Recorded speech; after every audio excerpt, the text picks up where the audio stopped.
season. What can you say about it? What allowed you? Ano yung mga nakatulong sa'yo to shine and somehow show the potential that you have dito sa NLEX? Yun nga, last conference. Masaya kami sa performance namin sa elimination. Yun lang na short sa quarterfinals. And ngayon, game pa namin na mas mag-improve para sa parating na conference. Kumusta ba yung preparations nyo going to the new season of the PBA? Lalo na, galing tayo sa All-Filipino, it's gonna be All-Filipino again. Ano ba yung makikita namin main difference bukod kay, sabi nga ni Berto, kay Inong tsaka kay Polly?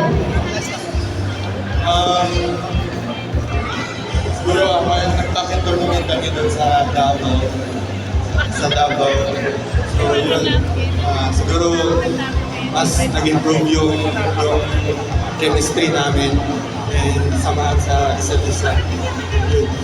Kaya mo pa?